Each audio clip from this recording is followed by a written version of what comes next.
আজকে সেই রিয়াদে দেখেন কি হচ্ছে। আল্লাহ রসুল বলেছে যে আখিরুজ্জামান, পৃথিবীর শেষ সময়ে এই আরব থেকে আমি মূর্তি পূজা দাফন করে দিয়েছি, এই আরবে আবার মূর্তি পূজা শুরু হবে। এই কিছুদিন আগে দেখেছেন আপনারা একটা ভিডিওতে, সেখানে এই রিয়াদের মধ্যে লাস ভেগাস এবং আমেরিকার যত নর্তকী আছে, উলঙ্গ নর্তকীগুলোর গাইনা সেখানে প্রদর্শনী হয়েছে। সেখানে একটা কাবা বানানো হয়েছে।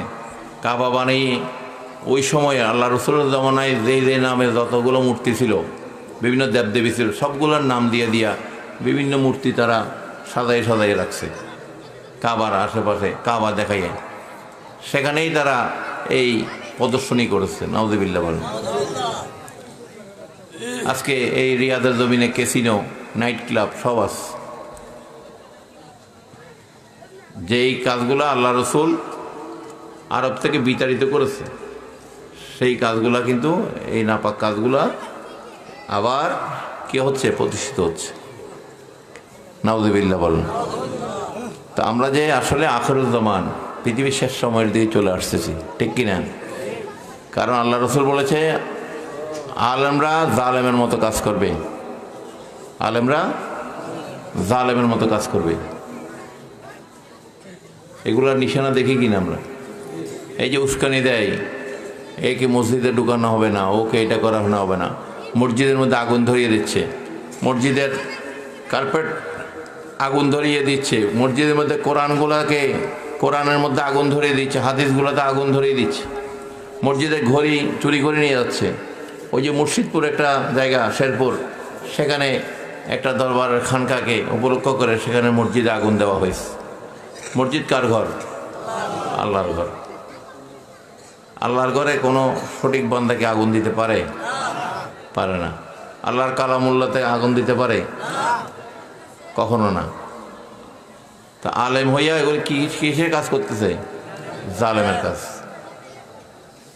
গরু, ছাগল, মহিষ, ডেকসি, হাঁড়ি, পাতিল, এমনকি ঘরের টিনগুলো পর্যন্ত উৎসাহ নিয়া দেখুন, এগুলো তার বাপদাদা 14 গোষ্ঠী তার লেগে রেখে গেছে,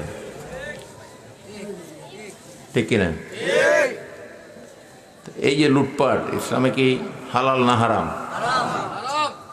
যারা হালাল হারাম বুঝে তারাই তো আলেম হওয়ার যোগ্য, ঠিক কিনা? এটা হলো বেসিক। এটা কি বেসিক? তো একজন আলেম যদি কোনটা হালাল কোনটা হারাম না বুঝে, এই যে মহিষের মতো আরেকটা মহিষ ধরে নিয়ে যাইতেছে, আরেকটা মহিষে কি মহিষেরা ধরে নিয়ে যাইতেছে, ওই মহিষের হায়া শরম আছে, কিন্তু ওই 2 পায়া মহিষের হায়া শরম নাই। 4 পায়া মহিষের কিন্তু হায়া শরম আছে, কি 2 পায়াটা হায়া শরম নাই। এত বড় দাঁড়ে রেখিয়া আলেমের ভেষ লইয়া এটার একটু হায়া শরম হচ্ছে না, সে 8 জনের একটা মাল, হ্যাঁ, সে নিয়ে যাচ্ছে, এটা যেন তার লেগে যেন গনিমতের মাল।